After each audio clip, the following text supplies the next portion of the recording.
Hello everyone and welcome to my hip-hop gossip for you channel. I hope everyone is having a wonderful day.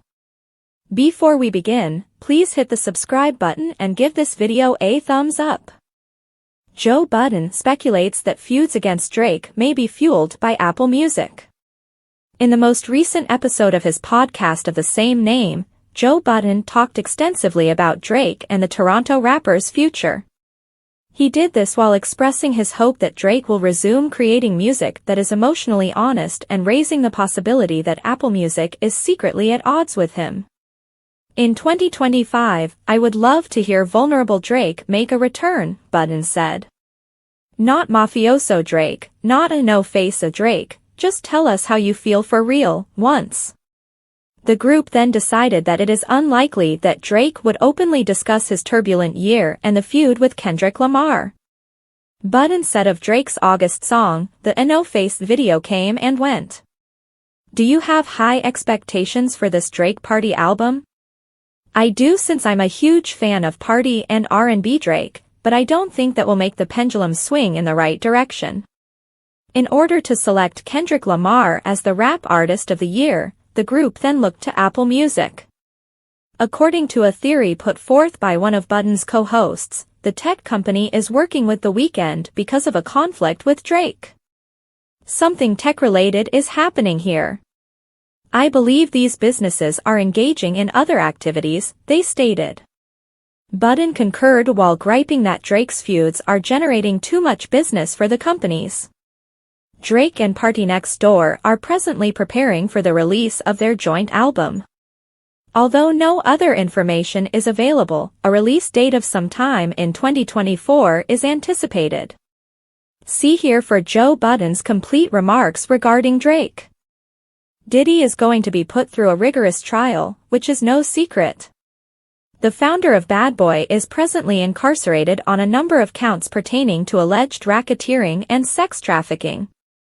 His trial is scheduled to start in May 2025, and if found guilty, he may have to serve a significant amount of time in prison. Men and women have also filed numerous lawsuits against him, alleging various offenses, including sexual assault and abuse. According to TMZ, authorities recently even seized over 19 pages of privileged notes that were discovered during a raid on the mogul's jail cell. They claimed to have shown that, among other things, he had paid Kalena Harper to make a statement in support of him following Dawn Richards' lawsuit against him. Judge Arun Subramanian decided earlier this week that none of this could be used against Diddy. He commanded that the notes be destroyed by the prosecution. In a recent edition of the Joe Budden podcast, Budden and his co-hosts asked if Diddy could possibly receive a fair trial at this stage. Given the volume of startling accusations the public has heard against Diddy, they say it might not be. They contended that it might be challenging to locate an impartial jury. However, they also conjectured that he might have an advantage due to his famous status. The real outcome of Diddy's case is yet unknown. But the enormous number of unsettling charges against him hasn't stopped expanding. For instance, he was sued last week by a former RoboCop stuntman for allegedly failing a music video audition. The man claims that he blacked out after consuming a Diet Coke and woke up to Diddy sexually abusing him.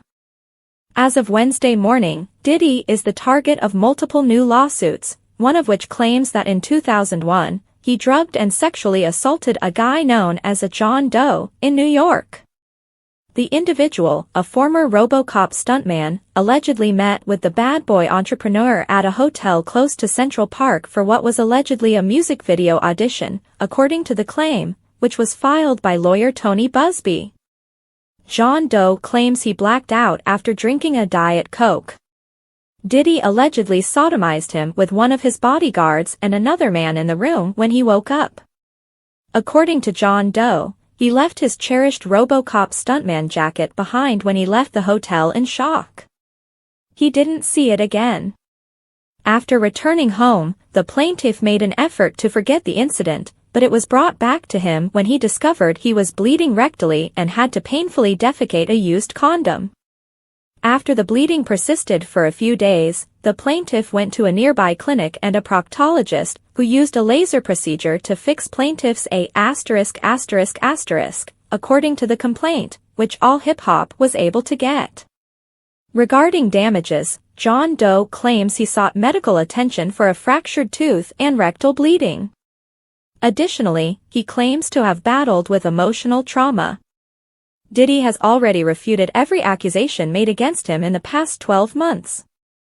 His lawyers denounced Tony Busby's barrage of lawsuits as shameless publicity stunts designed to extract payments from celebrities who fear having lies spread about them, just as lies have been spread about Mr. Combs, in a statement earlier given to CNN.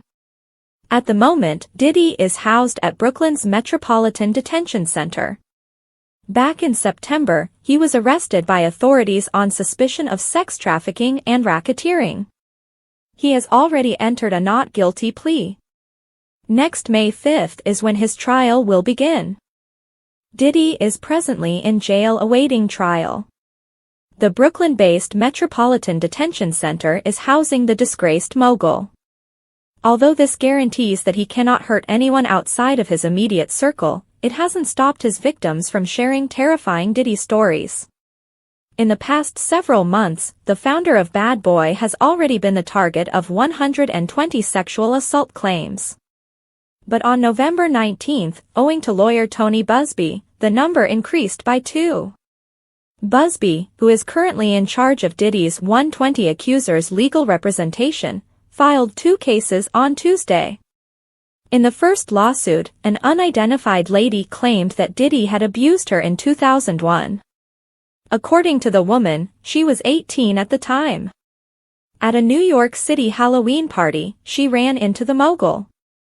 She claims that Diddy's bodyguards led her to a black SUV.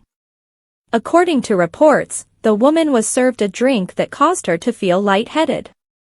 After that, she was allegedly made to have oral sex with each and every male in the car. Diddy allegedly splashed Jane Doe with champagne as she got out of the car. TMZ claims that the second lawsuit was filed in 2022.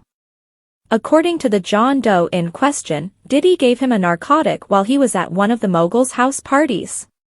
He claims that when the Bad Boy mogul drugged his drink, he passed out. Doe says he experienced pain in his anus and rectum after waking up. He continued by claiming that when he turned around, he saw Diddy standing behind him, nude and erect, trying to get inside of him. The next morning, according to Doe, he was escorted off the property. John Doe and Jane Doe are both requesting damages. On Tuesday, the same day the new cases were filed, Diddy's lawyers released a statement. The producer's innocence in any sexual assault-related subject is reaffirmed in the statement. Mr. Combs has full confidence in the facts and the integrity of the judicial process, it stated.